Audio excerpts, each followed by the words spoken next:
So మనం ఇప్పుడు చెరసాల మూవీ సెకండ్ హీరో ఖచ్చితంగా చెప్పొచ్చు. ఈయన సెకండ్ హీరో. సినిమాకి మెయిన్ లీడ్ క్యారెక్టర్ పృథ్వీ గారితో ఉన్నాం. సార్ పృథ్వీ గారు, ఈ సినిమా ఆఫర్ మీకు ఎలా వచ్చింది?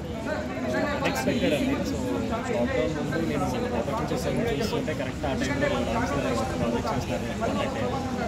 ఆ రోల్ ఈ రోల్ అని కాకుండా నెగిటివ్ రోల్ అన్నా కూడా అందులో మనకి యాక్టింగ్కి ఎంత ఆపర్చునిటీ ఉందని చెప్పి ఫస్ట్ ఫిలిం. సో నేను అప్రోచ్ అయ్యాను, వాళ్ళకి నచ్చింది. అండ్ అలా సార్ కూడా కానీ నెగిటివ్ రోల్ అయినా కానీ మెయిన్ మీదే చాలా వరకు మీ క్యారెక్టర్ మెయిన్ ఉంది.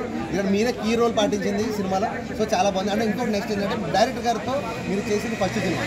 సో ఆయన డైరెక్షన్ మీకు ఎలా అనిపించింది? కొత్త డైరెక్టర్తో చేసినట్టు అనిపించింది, లేకపోతే ఎక్స్పీరియన్స్ ఉన్న డైరెక్టర్తో అనిపించిందా? ఎట్లా అనిపించింది? ఫస్ట్ ఫిలిమే, నాకు ఫస్ట్ ఫిలిం.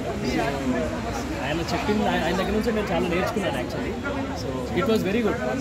ఇంత స్ట్రెస్ఫుల్ అని ఏం లేకుండా చాలా ఫ్రెండ్లీ ఎన్విరాన్మెంట్, చాలా బాగా జరిగిపోయింది. సో అలా చేశాం కాబట్టి వాళ్ళకి ఇక్కడ దాకా వచ్చింది. సో మీరు ఫస్ట్ మూవీ హిట్ కొట్టారు. మీ హ్యాపీనెస్ ఎలా అనిపిస్తుంది? ఆల్రెడీ మీ ఫేస్లో అయితే నాకు చాలా కనిపిస్తుంది హ్యాపీనెస్. సో మీకు ఎలా అనిపిస్తుంది? మీకు తెలియదు కదా, 4 years స్ట్రగుల్. సో అసలు వస్తుందో రాదో అన్న ఇదిలో final came out. So we are very happy. First movie బయటకు వచ్చింది అంటే ఆనందం ఎలా ఉంటుంది? బయటకు రావడమే కాదు భయ్యా, హిట్ కొట్టారు, అది కాదు మెయిన్. So congratulations. మీరు ఎలాంటి సినిమాలు ఎన్నో తీయాలి. అండ్ మెయిన్ లీడ్ క్యారెక్టర్ కూడా 100% అవుతారు. మీరు విలన్ క్యారెక్టర్లో నెగిటివ్ క్యారెక్టర్ కాదు, ఒక హీరో స్మార్ట్ క్యారెక్టర్ ఉంది మీ లుక్. So congratulations. ఎలాంటి ఎన్నో మూవీ చేయాలని మనస్ఫూర్తిగా. థ్యాంక్స్. Okay bye, thanks.